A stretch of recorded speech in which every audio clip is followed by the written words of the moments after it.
All right. Excuse me. Welcome back, everyone, to Lakers Latest. I hope you all had a good Labor Day. I hope you had a good time.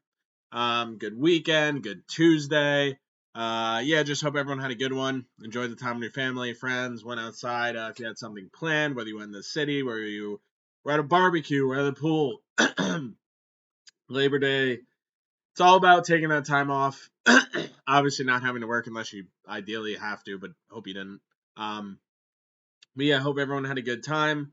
I know I did. Went to the pool, yes, and then just been doing my own thing today. So yeah, it's been a good weekend, been a good Labor Day. Hope it was likewise for everyone. Obviously, still ridiculously hot in the 90s in LA. Can't speak to the East Coast or whatever, but yeah, everyone just stay cool and keep doing what you're doing. As always, coming to you from Studio City right now, it's about 93 and sunny. I've honestly just been inside all day because it's just been so unbearable out there.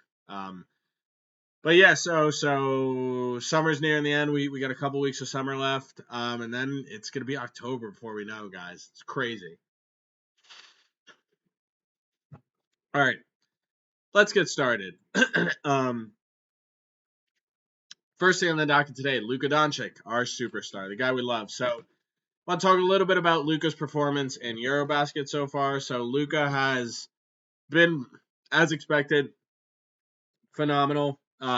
Last game, he had 26 points, 10 rebounds, 11 assists, which is his fourth triple-double in 5 games.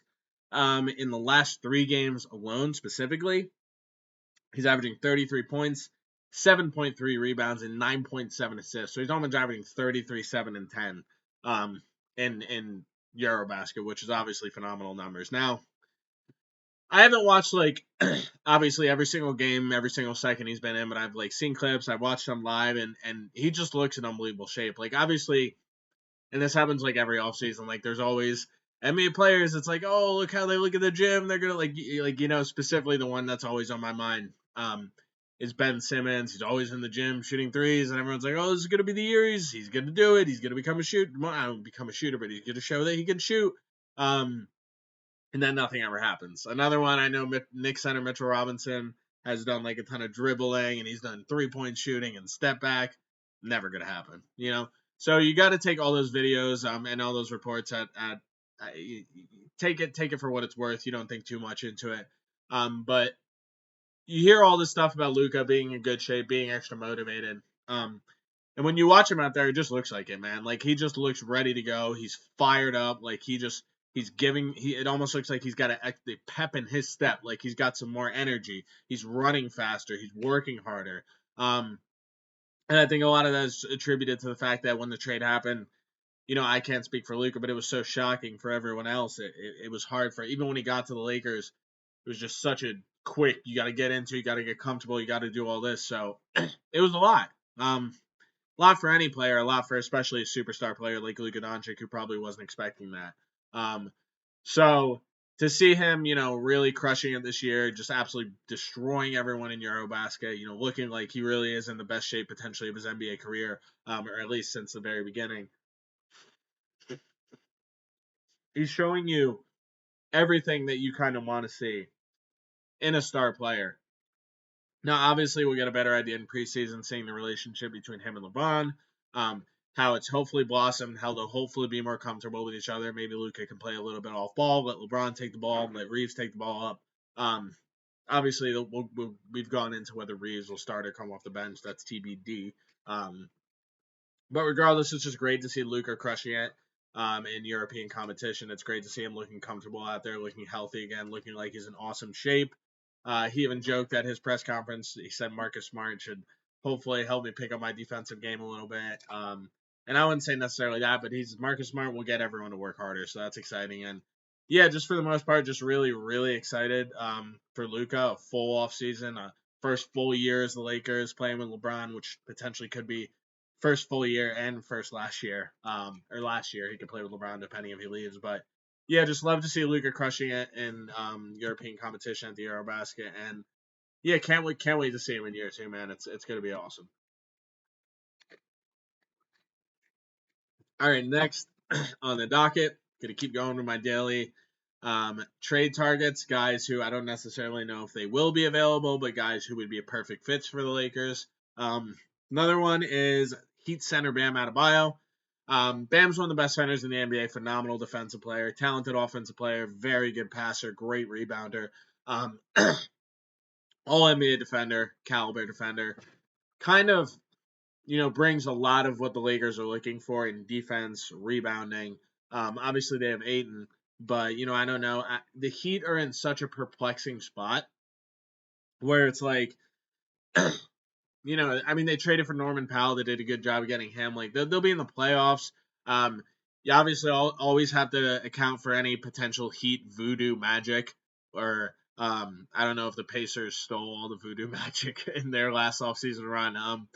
But yeah, the Heat just have that like crazy magic. But at the same time, like I don't know, they're kind of they're kind of stuck. Like I don't really know. They're not an elite team. They're kind of just in that range of dead middle, maybe like 6 to 8. Like I don't really. Jimmy's gone.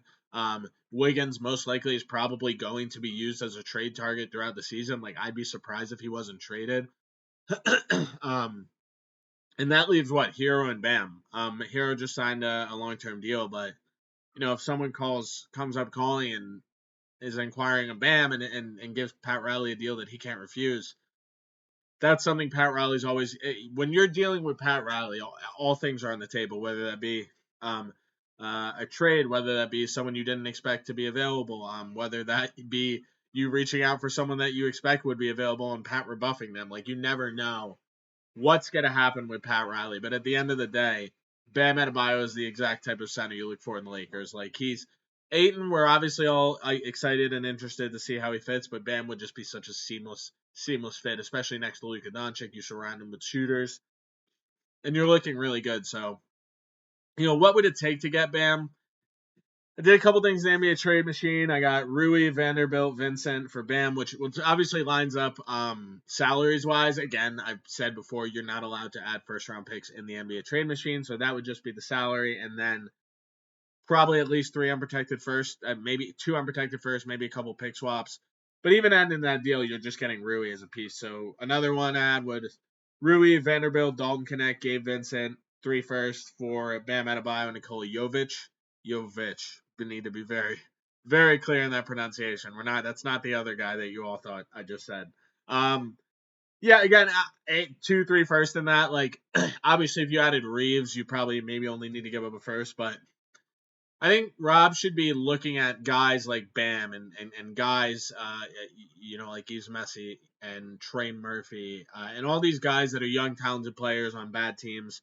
The Heat aren't a bad team, but they're just kind of stuck in that middle ground that could become available anytime in the coming 6 to 12 months. I think Rob's just got to be ready because anytime one of these guys become available, especially this season, given that it could be LeBron's last year, you want to do everything you can to contend, everything in your power, and I think Rob just has to keep an eye on any possible opportunities to help improve the team. Obviously, I know I said they won't be able to sign anyone until January 18th, but they can still trade for people. So obviously, it's an option. We'll see what happens. But yeah, definitely he would be a guy that would be a really good fit.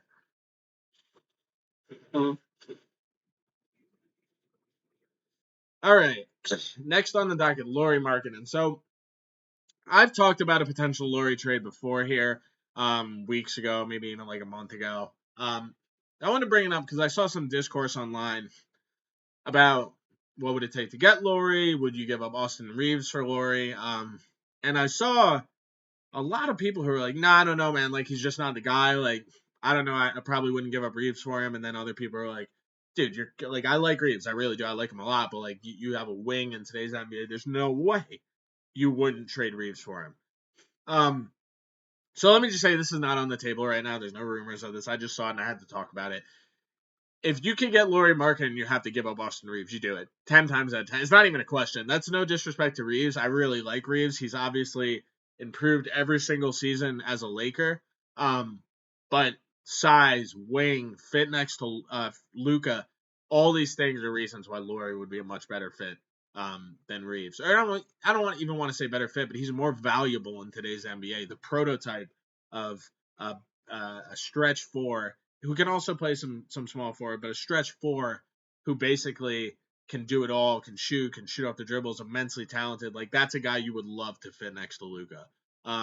So this isn't even a matter of like, oh, are these rumors happening? Are they being talked about? I just like, the discourse online has been a lot of people saying they wouldn't do it for Reeves, and like I would pack Reeves' bags. And I love Reeves. Like he's been a great player. He's been a great part of the Lakers. He's improved every season. He's done everything you could possibly do and want him to do.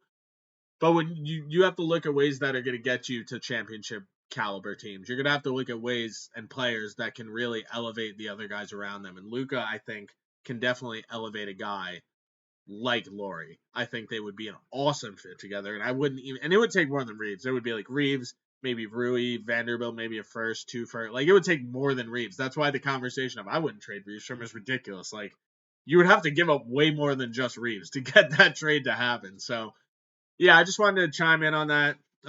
So I think it definitely makes more sense to trade Reeves for Lauri. Again, that's not even being talked about. I just saw the discourse and I had to say something. So whether Lauri becomes available in the coming months or the year, that'll be to be determined. If he does, keep in mind you're dealing with Danny Ainge, so you're gonna have to give up anything of value, 7 first-round picks, Sunday dinner. Your wife's gonna have to cook for his wife for 7. Like Danny Ainge will try and extract you for anything and every single asset you possibly have. So that's something that he'll definitely do if he becomes available and they start trade talks. So yeah, we'll see what happens, but just wanted to chime in on that.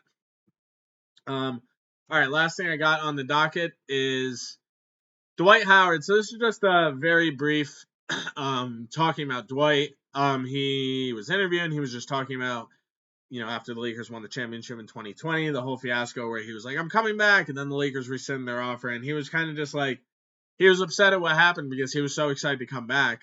And then the Lakers basically like rescinded the offer. His team told him, you have to take that tweet down. And like, I don't know. Hey, look, he did eventually obviously come back. Shout out Dwight. Second time around. Obviously the first time around was not really good for anyone. Not a good fit with Kobe, but he came back, had his redemption arc. So shout out Dwight. Yeah, I get why that would be frustrating.